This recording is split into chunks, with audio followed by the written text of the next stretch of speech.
Hi friends, welcome to Lex கணிதம். இன்றைக்கி நம்ம என்ன பார்க்க போகிறோம் அப்படின்னா 10th ஸ்டாண்டர்ட் யூனிட் 1ல் உள்ள உறவுகள் சார்புகள் இதில் உள்ள எடுத்துக்காட்டு 1.5 பார்க்க போகிறோம். சரியா, என்ன கொடுத்துருக்காங்கன்னு பார்க்கலாம்.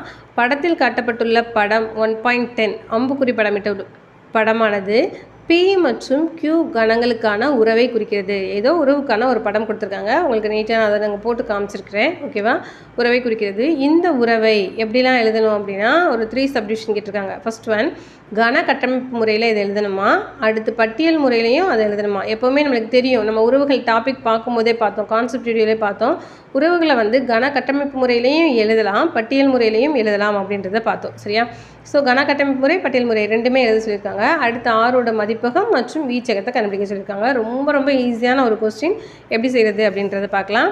ஃபஸ்ட்டு கொடுத்துருக்க படத்தை நான் போட்டிருக்கேன் உங்களுக்கு. PQ, பிங்கிற கணம் இது தான், கியூங்கிற கணம் இது தான். இதில் உள்ள 4 நம்பர்ஸ் இருக்குது, இதில் 3 நம்பர்ஸ் இருக்குது. இதுக்குமான உறவு ஆர் எப்படி கொடுத்துருக்காங்க, இதுதான் ஆர் எப்படி கொடுத்துருக்காங்கன்னா 5லேருந்து 3க்கு தொடர்பு இருக்குது, 6லேருந்து 4க்கு தொடர்பு இருக்குது, 7லேருந்து 5க்கு தொடர்பு இருக்குது. சரியா, இப்போது இதை கன கட்டமைப்பு முறையில் எழுத சொல்லியிருக்காங்க. சரியா, எப்படி எழுதலாம், கட்டமைப்பு முறை அப்படின்னாலே நம்ம நம்பர்ஸாக எழுத மாட்டோம், XY AB அந்த மாதிரி தான் எழுதுவோம். நான் இப்போ XYன்னு எழுதிக்கிறேன். கன கட்டமைப்பு முறையில் நான் எழுதுகிறேன். ரிலேஷன் உறவு அப்படின்னாலே கண்டிப்பாக இந்த மாதிரி வரிசை ஜோடியாக தான் எழுதணும், அதாவது பேர் ஆஃப் 2 பேர்ஸ் ஆஃப் நம்பர்ஸாக தான் எழுதணும்.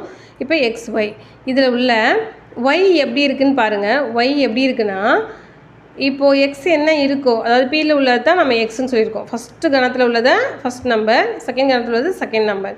இப்போ இந்த செகண்ட் நம்பர் எல்லாமே எப்படி இருக்குதுன்னு பாருங்கள். இதை விட இது 2 கம்மியாக இருக்குது, இதை விட இது 2 கம்மியாக இருக்குது, இதை விட இது 2 கம்மியாக இருக்குது. ஸோ அப்போ இதை எழுதும்போது நான் எப்படி எழுதலாம் அப்படின்னா, எக்ஸை விட 2 கம்மியாக இருக்கணும், மைனஸ் பண்ணணும். எக்ஸ்லேருந்து 2 மைனஸ் பண்ணனா உனக்கு ஒய் கிடைக்கும், அதுதான். ஓகேவா, அப்போ எக்ஸுங்கிறது என்ன அப்படின்னா பிங்கிற கணத்தில் இருக்குது, ஒய்ங்கிறது என்ன அப்படின்னா கியூங்கிற கணத்தில் இருக்குது. அவ்வளோதான், வெரி சிம்பிள். நெக்ஸ்ட்டு ஆரை பட்டியல் முறையில் எழுத சொல்லியிருக்காங்க. ஸோ பட்டியல் முறையில் எழுதிடலாமா. 5லேருந்து 3க்கு போயிருக்கு. ஸோ 5,3, 6,4 அண்ட் 7,5 அவ்வளோதான். ஓகேவா, ஸோ இப்போ ஆரோட மதிப்பகம் கேட்டிருக்காங்க. மதிப்பகம்னா ஃபஸ்ட்டு கணத்தில் உள்ளது எழுதணும்.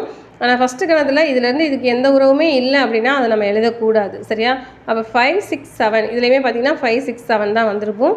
அப்போ அந்த 5, 6, 7 தான் உங்களுக்கு வந்து மதிப்பகம். இதுக்கு ப்ராக்கெட் போட தேவையில்லை. 5, 6, 7. சரியா, அடுத்து வீச்சகம்னா என்னென்னா கியூவில் உள்ளது தான் வீச்சகம். இதுலேயும் தொடர்பு இல்லாமல் இருந்தால் அதை எழுத தேவையில்லை, ஆனால் எல்லாத்துக்குமே இங்கே தொடர்பு இருக்குது. அதனால் 3,4,5 அவ்வளோதான். ரொம்ப ரொம்ப சிம்பிள். சரியா, ஸோ இந்த வீடியோ உங்களுக்கு தெளிவாக புரிஞ்சிருக்கும்னு நினைக்கிறேன். வீடியோ கண்டிப்பாக பிடிச்சிருக்கும். வீடியோ பிடிச்சிருந்தது அப்படின்னா லைக் பண்ணுங்கள், ஷேர் பண்ணுங்கள். நீங்கள் போடுற ஒவ்வொரு லைக்கும் நீங்கள் பார்த்த மாதிரியே அந்த வீடியோ உங்களோட ஃப்ரெண்ட்ஸுக்கு நிறைய பேர் ரீச் ஆகிறதுக்கு ஹெல்ப்ஃபுல்லாக இருக்கும். ஸோ கண்டிப்பாக லைக் பட்டனை ப்ரெஸ் பண்ணிக்கோங்க, ஷேர் பண்ணுங்கள். Okay friends, thank you.